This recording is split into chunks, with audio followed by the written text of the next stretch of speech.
Hello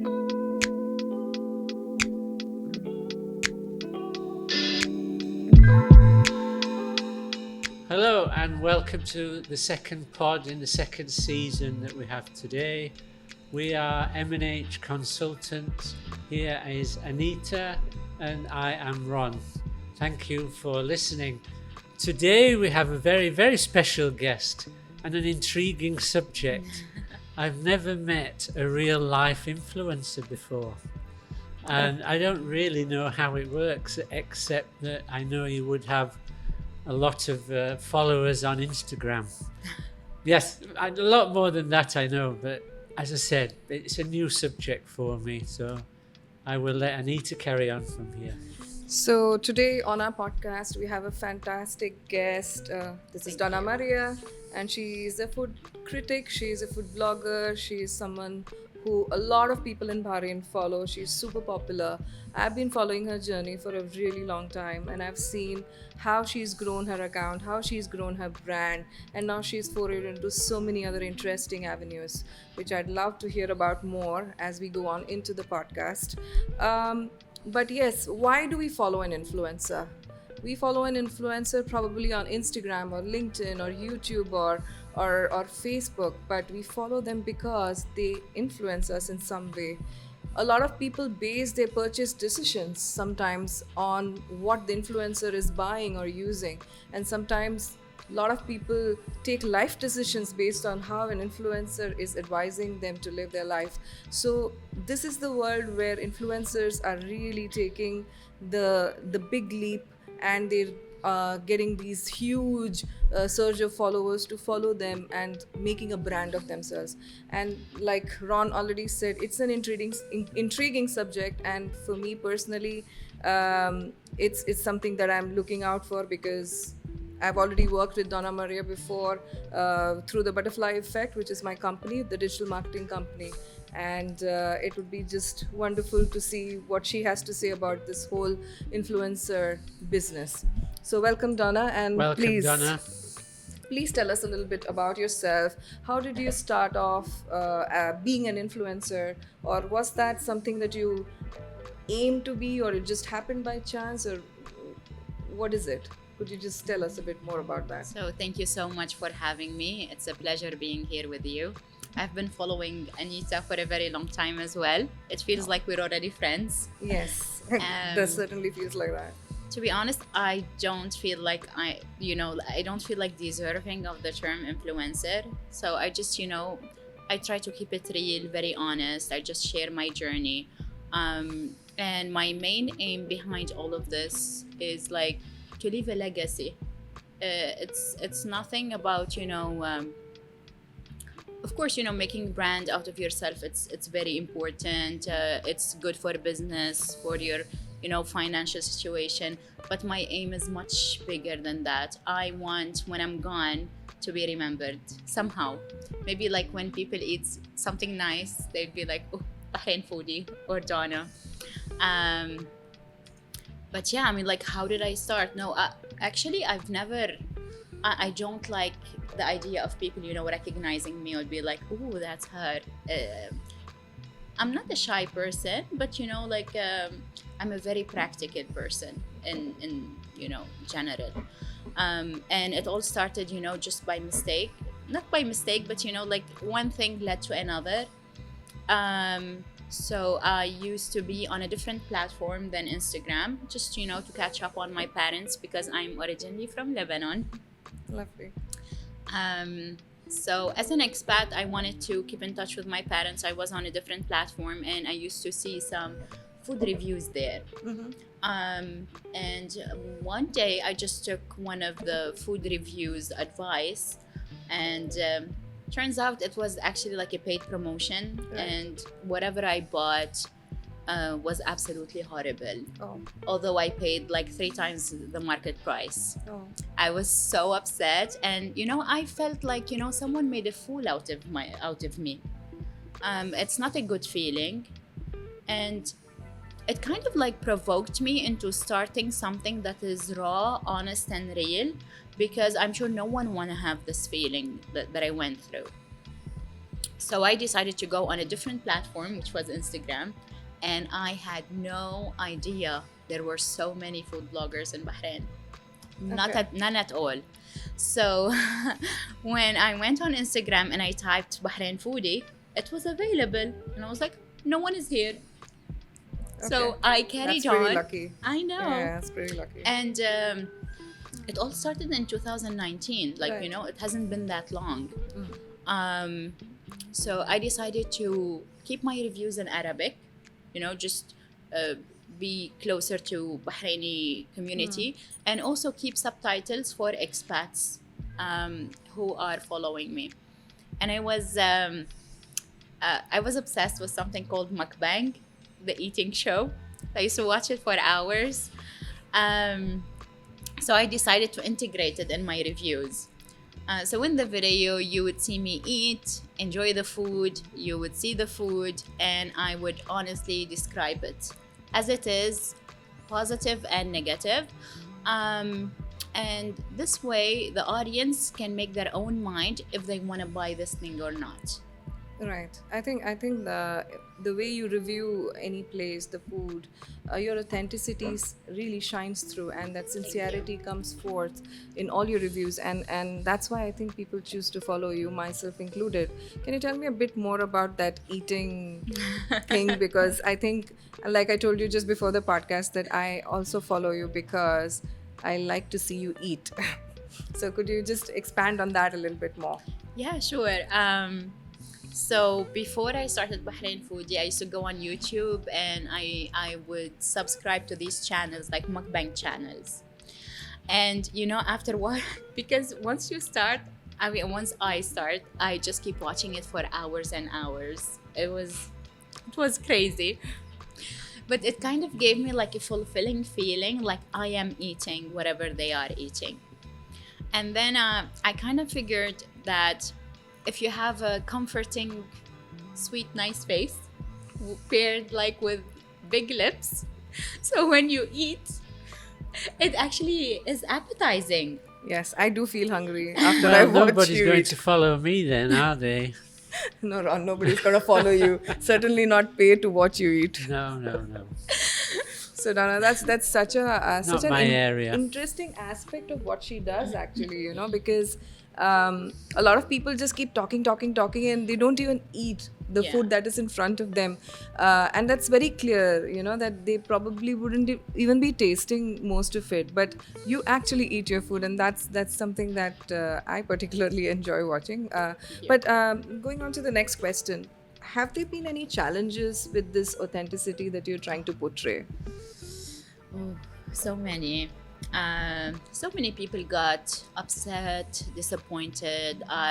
Maybe I hurt some people's ego or feelings. You know, some people, they pour their soul into their business, and my aim is never to put someone down.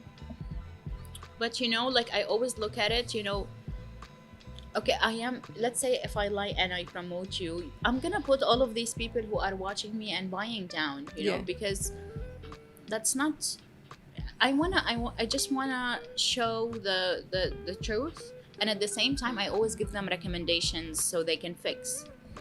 And I was actually sued 3 times. My gosh, that's quite.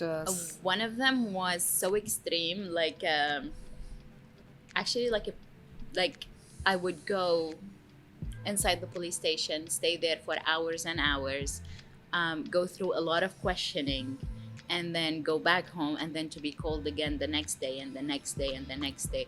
So eventually it went to court, and it got dismissed because I didn't say anything bad about the place. All I said is like the cake was dry. That was it. That was it. That was it. But someone's feelings got, you know, hurt. But when you, Dona Maria, say that cake is dry, then that cake stops being on the shelves because people will never buy it. Because I think that is the power of your influence, and that is what scared the business owners. I mean, that's just my opinion. It could have scared them that, you know, now nobody's gonna buy this best-selling cake of mine or whatever, you know. But I completely understand the challenges you might have faced, and it's not it's very tough to be in the public domain Sure. and do what you do, because there will be criticism and there will be so much feedback that you also have to take in, isn't it? Yeah, and so many people just don't get the concept. They think, oh, a food critic will come and criticize. I just want to say that a food critic, critic is not here for criticizing. A food critic is more like a food writer. So they would go and just like accurately describe texture, flavor, smell, the ambience of the place. I'm just like relaying my experience to the audience. That's Right. it. Right. And Ron, is this almost a full-time job for you? No. No. No. Or passion? Passion, yes. I actually started working as an educator. I'm a teacher. I've been teaching for 10 years. This year I'm the college counselor and the events coordinator at my school. fantastic. I do have a small translation company as well. I started it like 9 years ago. Oh, okay. It's called the Global Translation Middle East. Okay. And recently I opened a very quaint and lovely restaurant in Muharraq called Dona's Wonders. Congratulations. Thank Congratulations. And next time we should have the pod there. Yes, Oh, absolutely. yes. That's a great Well, idea. Part 2. you. Oh yeah. And when we're breakfast people, but because it's Ramadan, unfortunately, we can't really serve you breakfast at the moment. As No, this you know. won't be breakfast banter. This will be dessert. Oh This yes. is dessert banter. Absolutely. Love the Absolutely. ideas. Absolutely. So how long do you spend a week or a month on creating content? Ooh. So when I first started, it used to take so much of my time, like so much.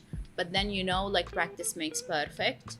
And I used to always feel pressured, like, oh, I'm there, I'm shooting, I have to post now. I don't do that anymore. Like I take my time. I take, usually like 3 to 4 days until, because I do videos, I don't do pictures. Okay. And like, let's say some people, they take pictures and edit them, and I also don't like that. I like to keep, the original picture as it is. But editing videos takes time. Yes. And I do the voiceover, and then I translate in the subtitles. Yes. So yeah. So it's full value for your followers, whether Sure. they're expats who don't speak Arabic or your Exactly. local or your Arabic speaking audience, that is. Yeah. I would say it takes maybe nowadays like maybe three full days of my week Right, okay. just creating content. And is this all linked in with YouTube, TikTok, Facebook, whatever else there is out there? It's on Instagram, Snapchat, TikTok, and Facebook. Oh. Not YouTube yet. Right. Okay. And is the metric of success the number of followers that you have? No, actually, I don't advise any business owner to look at the number of followers. Look at the engagement. How many people are interacting with the Okay. content? The comments. Where are these comments coming from? Do you answer all your comments? Yeah, I do. Because I appreciate everyone's time, even if it took them like 30 seconds. But they still put effort into writing that comment for me. And I have to reply back and acknowledge it. That's right. So, so do you treat this influencer thing as a business in a way? Is that a business for you? Not really, no. I mean, like,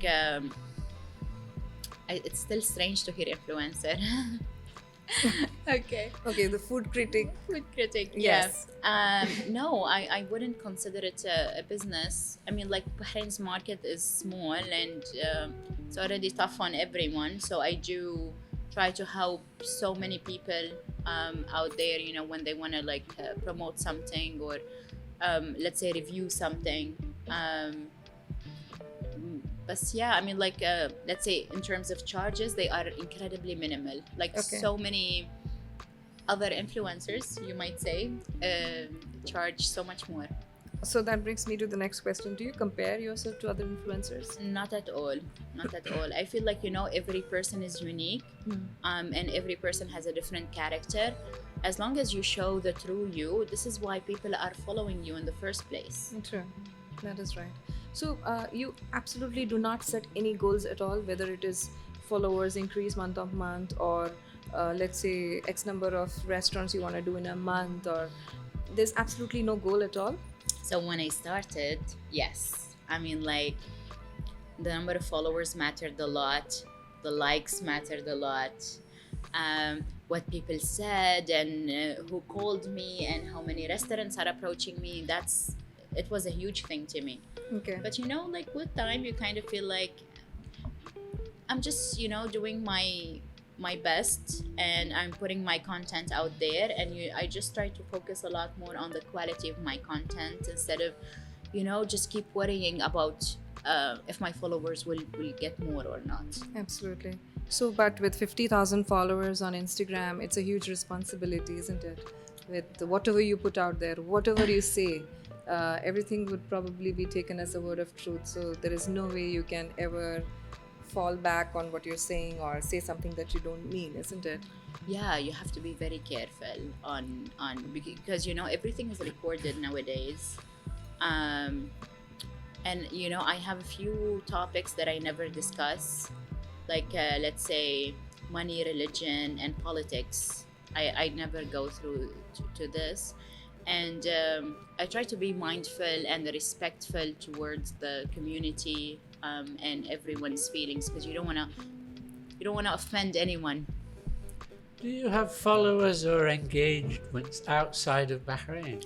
Oh yes, I mean, like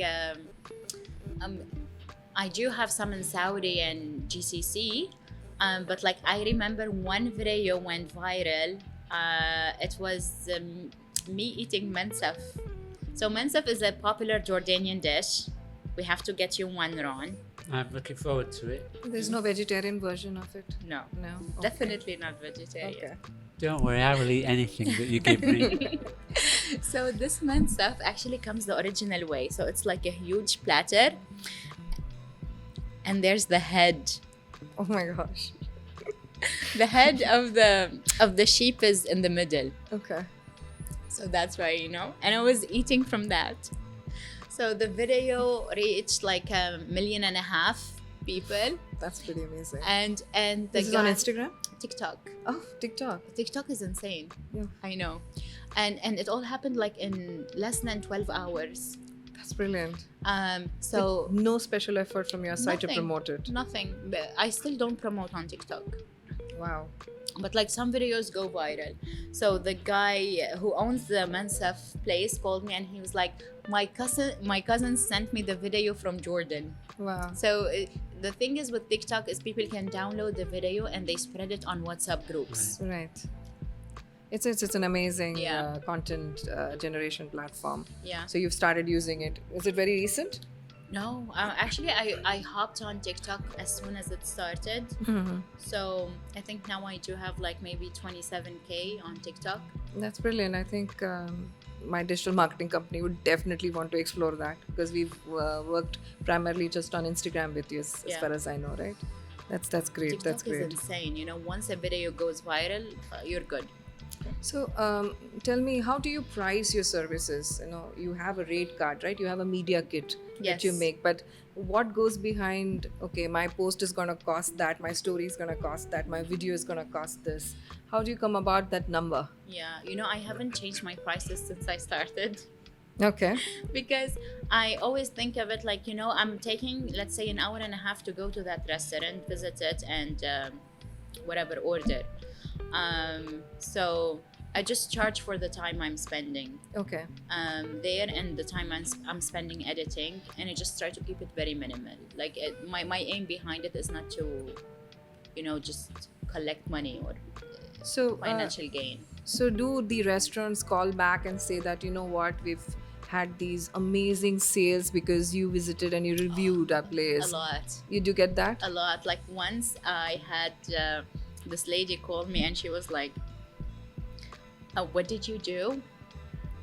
We don't even have place for people to sit. We have a long line waiting. I'm telling people to leave and come back in 30 minutes. And she's like, the staff has gone like completely crazy, and they're mixing up orders. So people who are getting the wrong order, they're still taking it and eating it.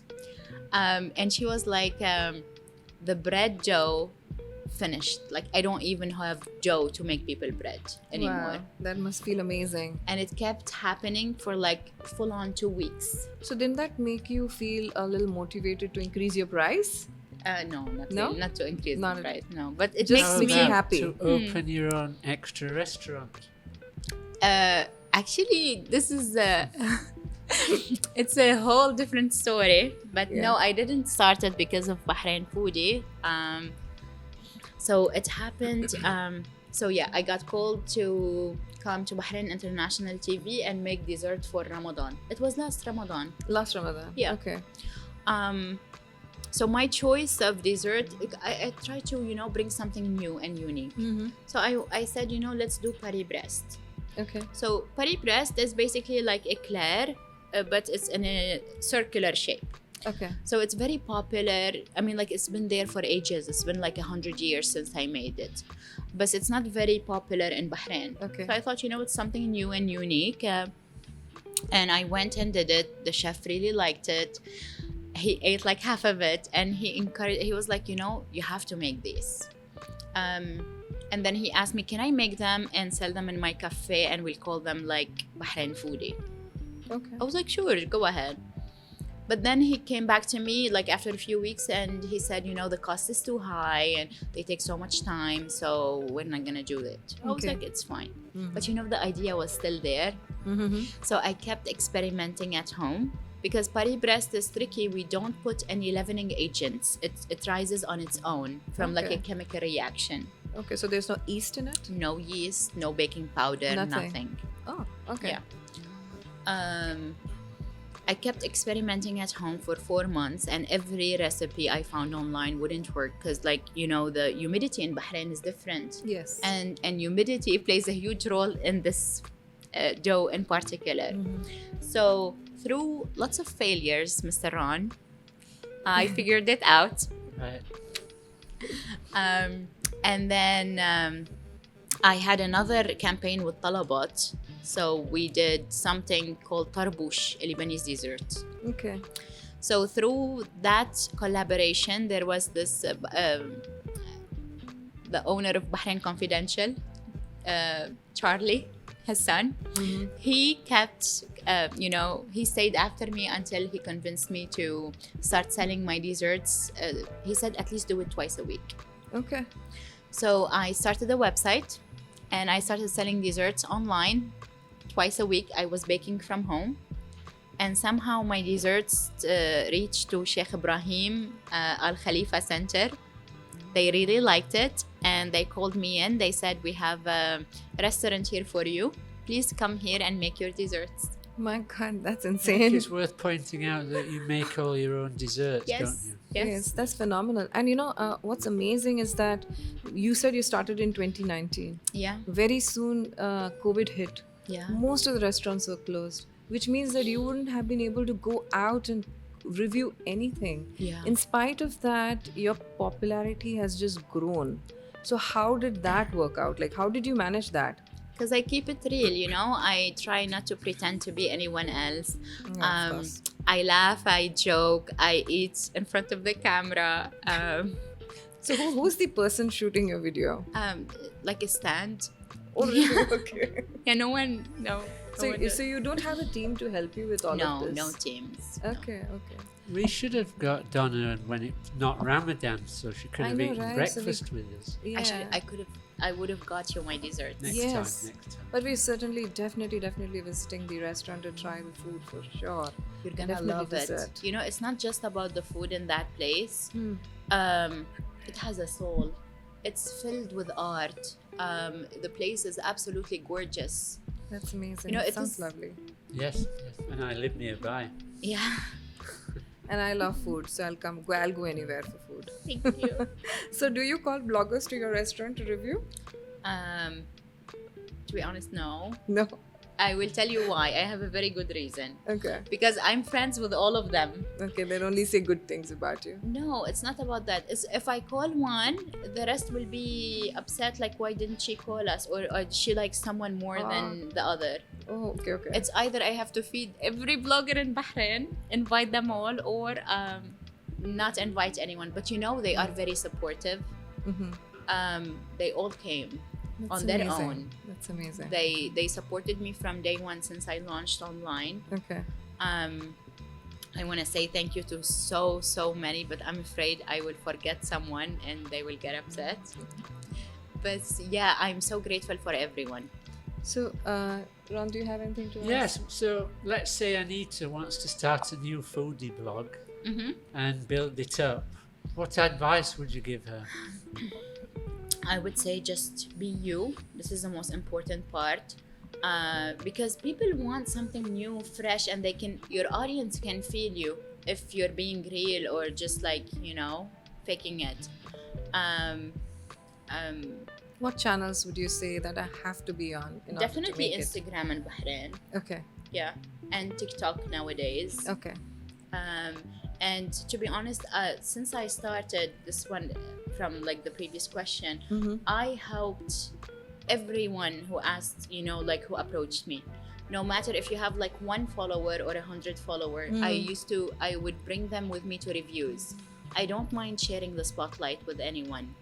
And I think that's what was really different about this whole thing. And that's why, I have so many of them now supporting me. So it's you created a community out of this. Is that what you did? Exactly, yeah. It's like give and take. Right. So let's say I get invited anywhere, I would just go through all the influencers, like, hey, are you free? Let's go. Okay. And I don't mind promoting them. They grow, I grow, I make friends. Yeah. Maybe we will have as many followers as Donna. Yeah. So Maybe we should be more friendly, Ron. that's a Not bit as difficult friendly. for me, but I'll try my best.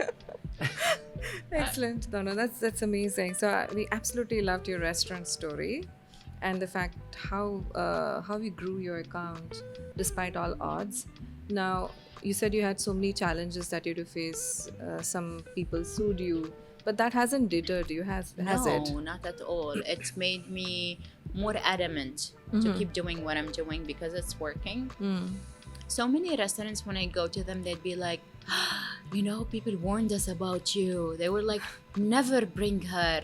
She will destroy you. I'd be like, why would they say such a thing? Like, I'm not an evil person. I'm just here to describe your food.